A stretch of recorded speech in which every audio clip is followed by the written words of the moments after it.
The rain that morning didn't fall. It poured like the heavens had decided to empty every tear they'd ever held.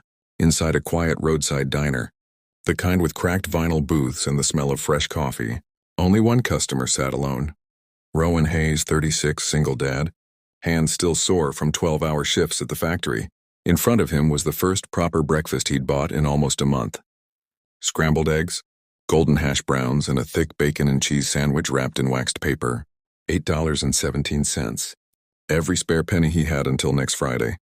He unwrapped the sandwich slowly, almost reverently, when the bell over the door gave a tired jingle. A young woman stumbled in, drenched to the bone, shaking so hard her whole body seemed to hum with cold. Long blonde hair was plastered to her face and neck, pulled into a soaked high ponytail that dripped onto the floor. Her red dress, once bright and elegant, now clung heavy and dark against her skin. She didn't look around. She just stood there, arms wrapped tight around herself, and whispered the smallest, most broken words Rowan had ever heard. "Please, is there anyone who can help me?" The waitress hesitated. Two truckers stared into their coffee. Rowan felt something deep inside him break open. He remembered his 7-year-old daughter Lily saying just last week, "Daddy, if someone looks sad, we should give them our smile, and maybe our snack." He stood, walked straight to the stranger, and gently placed the warm sandwich in her trembling hands. "Here," he said, voice soft and steady. "Take this. You need it more than I do right now." She stared at the sandwich for a long second, eyes wide, as if kindness itself had become a foreign language. Then she sank to the floor right there by the door and ate in tiny, careful bites while tears ran silently down her cheeks and mixed with the rain. Rowan pulled up a stool and sat close, not crowding her, just letting her know she wasn't alone. When the plate was empty, she finally looked up. "I'm Ara," she murmured, almost too quiet to hear. Rowan nodded. "I'm Rowan, you're safe here." He didn't ask why she was running, or from what. Some pain is too heavy for questions. Instead, he draped his old work jacket over her shoulders, even though it left him cold. He pressed the last $5 from his pocket into her. "And for coffee later," he said, even though it meant he and Lily would be eating oatmeal again for dinner. When the rain finally eased, Ara stood, looked at him with eyes that held 1,000 unspoken thank yous, and walked back into the softening light. Rowan watched her go and whispered a quiet prayer that wherever she was headed, someone else would be kind too. He never expected to see her again. 3 weeks later, a thick cream envelope arrived at his tiny apartment. Gold lettering, heavy paper, the kind that makes your heart stop before your brain catches up. Inside was a single card. "Mr. Rowan Hayes is respectfully requested at the offices of Harrington and Cole regarding an urgent personal matter involving Miss Arabella Vincent." His stomach dropped. Lawyers, debt, trouble, but something stronger than fear, something that felt a lot like duty, put him on the city bus the very next morning. He needed to know she was okay. The law firm was all marble floors and hushed voices. A world he'd only ever seen in movies. In worn jeans and the same flannel shirt from that rainy day, Rowan felt smaller than ever. They led him to a sunlit conference room with a view of the skyline.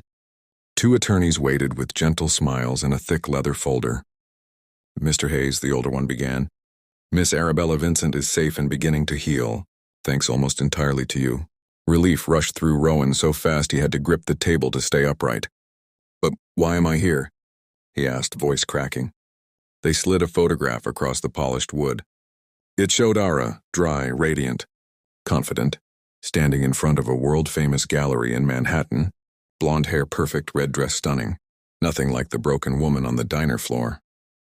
"Miss Vincent is an internationally celebrated photographer," they explained quietly, "and the sole heir to the Vincent Family Trust. Several months ago, she suffered severe trauma. Someone she trusted tried to destroy her career and her sense of safety. She disappeared completely.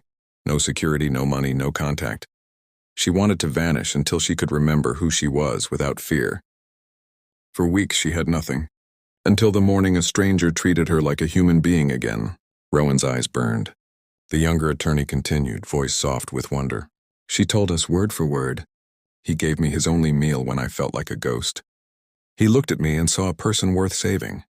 So I'm giving him back every tomorrow he's ever had to worry about." They opened the folder. Inside were documents creating a permanent trust in Rowan and Lily's names. A safe home with no leaky ceilings. Full college fund for Lily. Child care, health care. and 4 full years of living expenses, so Rowan could finally train to become the architectural draftsman he'd always dreamed of being before. Life got too heavy. Rowan couldn't speak. Tears fell onto the papers as he whispered, "I only gave her a sandwich." The older attorney smiled through his own glassy eyes. "You gave her proof that goodness still exists.